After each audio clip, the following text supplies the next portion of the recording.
ಈಗ ಇನ್ನು 17 ದಿನಗಳ ಕಾಲ ಅಂದರೆ ಆಗಸ್ಟ್ 17ರವರೆಗೂ ಕೂಡ ಅವಕಾಶ ಇದೆ. ಹೌದು.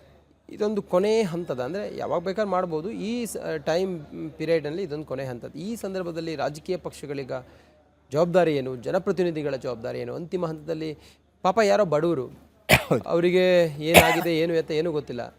ASDDO ಅಂದರೆ ಏನು ಅನ್ನೋದು ಗೊತ್ತಿಲ್ಲ, ಇಲ್ಲಿ ಹೋಗಿ ಹಿಂಗೆ ಮಾಡಬೇಕು ಅನ್ನೋದ್ರ ಮಾಹಿತಿಯೂ ಇರೋದಿಲ್ಲ.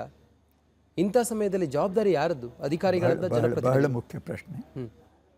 ಎಲ್ಲರೂ ನಮ್ಮ ಸಿಸ್ಟಮ್ ಇದು ನಮ್ಮದು ಮತದಾರರು ಅಂತ ತಿಳ್ಕೊಳ್ಬೇಕಷ್ಟೇ ಹೊರತು, ನನ್ನ ಸಲಹೆ ಕಳೆದ ವಾರದ ಸಂವಾದದಲ್ಲಿ ಕೂಡ ಈ ರಾಜಕೀಯವನ್ನು ಬಿಟ್ಬಿಟ್ಟು ಒಂದು ಕಮಿಟಿ ಮಾಡಿ, ಆಲ್ ಪಾರ್ಟಿ ಕಮಿಟಿ ಅಂತ ಮಾಡಿ. ಎಲ್ಲರೂ ಸೇರ್ಕೊಳ್ಳೋದು ಬೇಕಾಗಿಲ್ಲ. ಕರೆಕ್ಟ್. ಪ್ರತಿಯೊಂದಕ್ಕೂ 7 BLS ಹೋಗಬೇಕಾಗಿಲ್ಲ, ಒಬ್ಬರು ಇಬ್ಬರು ಹೋದರೆ ಸಾಕು. ಜನರಿಗೆ ಆವಾಗ ಒಂದು ನಂಬಿಕೆ ಬರ್ತದೆ. ಯಾವುದೇ ಪೊಲಿಟಿಸೈಸ್ ಅಲ್ಲ ಅಂತ. ಪೊಲಿಟಿಸೈಸ್ ಅಲ್ಲ. ಇದರಲ್ಲಿ BJP ಅವರು ಇದ್ದಾರೆ, ಇದರಲ್ಲಿ ನ್ಯಾಷನಲ್ ಕಾಂಗ್ರೆಸ್ ಅವರು ಇದ್ದಾರೆ, JDS ಅವರು ಇದ್ದಾರೆ, ಆಮ್ ಆದ್ಮಿ ಪಾರ್ಟಿ, ಎಲ್ಲರೂ ಸೇರ್ಕೊಳ್ಳಿ. ಇದೊಂದು ವ್ಯವಸ್ಥೆಯನ್ನು ಸರಿಪಡಿಸೋದಕ್ಕೆ ನಾವು ಬಂದಿದ್ದೇವೆ. ಆ ಒಂದು ನಂಬಿಕೆ ನಮಗೆ ಬಂದರೆ ಇದು ರಾಜಕೀಯ ಅಲ್ಲ ಅಂತ ಒಂದು ಭರವಸೆ ಬರ್ತದೆ. ಹೋಗ್ಬಿಟ್ಟು ನೀವು ಹೇಳಿದ ಹಾಗೆ ಯಾವ ಸಹಾಯ ಬೇಕೋ ನಿಮ್ಮ ಹೆಸರು ತೆಗೆದಾಕಿದ್ರೆ ಅದಕ್ಕೆ ಕಾರಣ ಏನು ಅಂತ ಅವರ ಜೊತೆ ಸಂವಾದ ಮಾಡಿ ಅವರಿಗೊಂದು ಸಹಾಯ ಮಾಡಿಬಿಟ್ರೆ ತುಂಬ ಅನುಕೂಲ. ಇದರಲ್ಲಿ BLOs ಕೂಡ ಸೇರಿಕೊಳ್ಬೇಕು.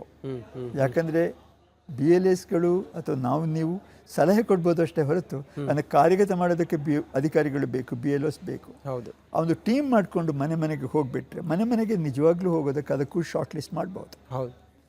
ಈಗ ನಾನು ಉದಾಹರಣೆ ಕೊಟ್ಟ ಹಾಗೆ ಎಲ್ಲಿ ನಮಗೆ ನಂಬಿಕೆ ಕಡಿಮೆ ಇದೆಯಾ, ಎಲ್ಲಿ ಗುಣಮಟ್ಟ ಕಡಿಮೆ ಇದೆಯಾ ಅಂತ ನಾವು ಮೊದಲೇ ನೋಡ್ಕೊಳ್ಬಹುದು.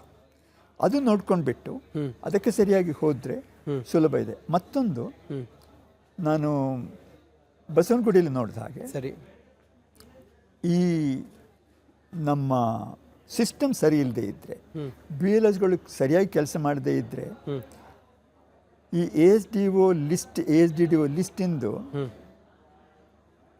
ಅದರ ಉದ್ದ ಅಂದರೆ ಎಷ್ಟು ಮಂದಿ ಸೇರ್ಕೊಂಡಿದ್ದೆ ಅದರಲ್ಲಿ ತುಂಬ ವ್ಯತ್ಯಾಸ ಇರ್ತಿತ್ತು. ನಾವು ನೋಡಿದರೆ ಸರಾಸರಿ 553 ಮಂದಿ ಒಂದು ಲಿಸ್ಟಲ್ಲಿ ಇದ್ದಾರೆ. ಸರಿ. ಒಂದು ಪಾರ್ಟಿನ ಲಿಸ್ಟಲ್ಲಿ ಸರಾಸರಿ 553 ಇದ್ದಾರೆ. ಸ್ಟ್ಯಾಂಡರ್ಡ್ ಡೆವಿಯೇಷನ್ ಅಂದರೆ ಎಷ್ಟು ಆ ಮೀಡಿಯನ್ನಿಂದ ಎಷ್ಟು ಎಡಕ್ಕೆ ಬಲಕ್ಕೆ ಹೋಗಿರ್ಬೋದು 125 ದೊಡ್ಡ ವಿಷಯ ಅಲ್ಲ. ಅತಿ ಕಡಿಮೆ ಅಂದರೆ 256 ಮಂದಿ ಇದ್ದಾರೆ ಡಿಲೀಟ್ ಆಗಲಿಕ್ಕೆ ASDDO ಲಿಸ್ಟಲ್ಲಿ ಇರೋರು. ಅತಿ ಹೆಚ್ಚು ಅಂದರೆ 840 ಜನ ಇದ್ದಾರೆ. ಆದ ಕಾರಣ ಇದು ಸಾಮಾನ್ಯ ಡಿಸ್ಟ್ರಿಬ್ಯೂಟೆಡ್ ಈಕ್ವಲ್ ಡಿಸ್ಟ್ರಿಬ್ಯೂಷನ್ ಥರ ಆಗಿದೆ. ಅಂದರೆ ಎಲ್ಲ BLSಗಳು ಕೂಡ ಒಂದೇ ಥರ, ಒಂದೇ ನಿಷ್ಠೆಯಿಂದ, ಒಂದೇ ಶ್ರದ್ಧೆಯಿಂದ ಕೆಲಸ ಮಾಡಿದ್ದಾರೆ ಅನ್ನೋ ಒಂದು ಸೂಚನೆ. ಇದನ್ನು ಮಾತ್ರ ಈಗ ಇದು ಸರಿಯಾದ ಸ್ಯಾಂಪಲ್ ಅಲ್ಲ, ಯಾಕೆಂದ್ರೆ ನಾನು ಒಂದು ಮತದಾರ ಅಸೆಂಬ್ಲಿ ಕಾನ್ಸ್ಟಿಟ್ಯೂನ್ಸಿ ಮಾತ್ರ ನೋಡಿದ್ದೆ. ಉಳಿದನ್ನು ನೋಡ್ತೇನೆ ಸಮಯ ಸಿಕ್ಕಾಗೆ, ಬೆಂಗಳೂರಿನ ನೋಡ್ತೇನೆ. ನನ್ನ ಊಹೆ ಪ್ರಕಾರ ಈ 48% ಅಧಿಕೃತವಾಗಿ ಆಗಬೇಕಿತ್ತು, ಆಗಿದೆ. ಇದರಲ್ಲಿ ಹೆಚ್ಚಿನ ಲೋಪದೋಷಗಳಿಲ್ಲ. ಲೋಪದೋಷಗಳು ಏನಾದರೂ ಇದ್ದರೆ 5-10% ಇರ್ಬೋದು ಅಷ್ಟೇ ಹೊರತು ಅದಕ್ಕಿಂತ ಜಾಸ್ತಿ ಇರಲಿಕ್ಕಿಲ್ಲ ಅಂತ ನನ್ನ ಈಗಿನ ರಿಸರ್ಚ್ ಪ್ರಕಾರ, ಈಗಿನ ಅನಾಲಿಸಿಸ್ ಪ್ರಕಾರ ನಾನು ನೋಡಿದ್ದು. ಆದರೆ ಅದಕ್ಕೆ ಆಳವಾಗಿ ನಾನು ಹೋಗಬೇಕು, ಸೆಮೆ ಬೇಕು. ಗಾಬರಿ ಪಟ್ಕೊಳ್ಳೋದಕ್ಕೆ ಕಾರಣ ಇಲ್ಲ.